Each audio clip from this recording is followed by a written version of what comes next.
All right, hello. This is my capstone feedback group, and we're going to be looking over my prototyping. So I have Cheyenne Burkett, Connor Myers is the pink color, and Martine Miller Heisler is the green color. So this is my uh, prototype for right now. Basically, it is the beginning of the Healthy Mind Research Guide, resource guide, and what we have is the first page, which is on anxiety and panic attacks, because I believe it's one of the most common things we see in STEM. So it's the first one I worked on to use. So I'm just going to ask my feedback group a couple of questions. So first of all, guys, do you think that this would be a helpful general product in STEM? Like, do you think that like just having a sheet for teachers to understand kids with mental health disorders is beneficial or important? Very, very crucial. Absolutely. Absolutely. Because you, it's just if they aren't, not all teachers know about this information, so it would be very useful so they would know what to do in that situation. I agree. I All also right. agree.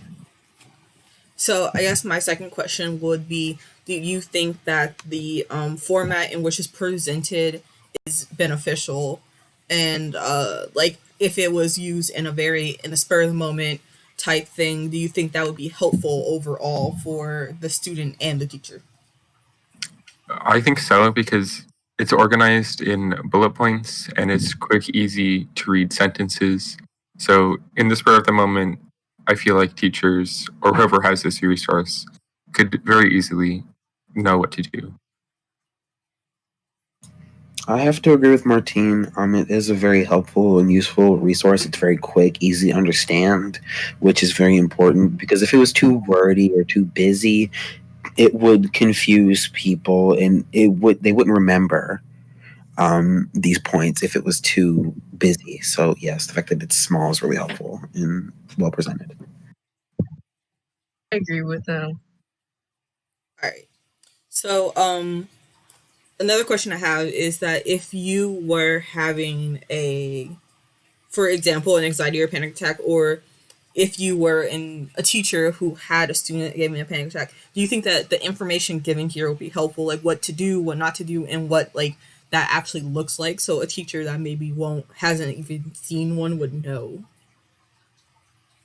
Yes, it would be helpful, but I'd have to look over it multiple times because I afraid to forget things, and I end up I don't always forget it, especially anxiety attacks, but I just had to kind of study it. So you think that maybe it should be like a more premeditated thing, a little bit, at least a tiny bit, if you're like a teacher. Uh, I would say so. Yes, I would too. It'd make it a lot easier on their end to know like general science and stuff rather than learning it in the spur of the moment. I feel like that they should look over these things and should educate themselves on what to look for and what not to do. Yes, yeah, absolutely.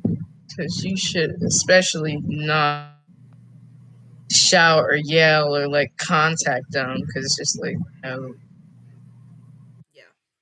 So I guess my last question would be that aesthetically, in like just aesthetic sense, should I add something else or should I add something more? Even in a research sense, like is there anything that you had a friend or a family member or even yourself that had that you would think would be recommended to put on here on different lists?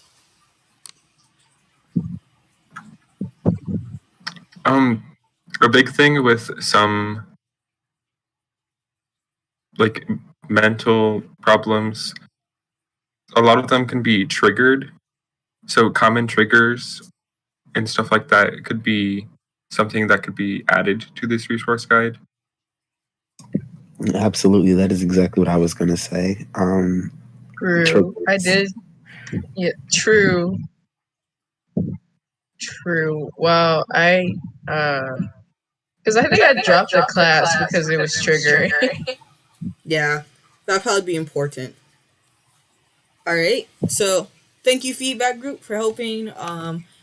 I plan to add definitely more, including PTSD and OCD and depression and other multiple common anxiety, not anxiety, mental health disorders. But thank you for your feedback, and I deeply appreciated it. Absolutely happy to help. Yeah.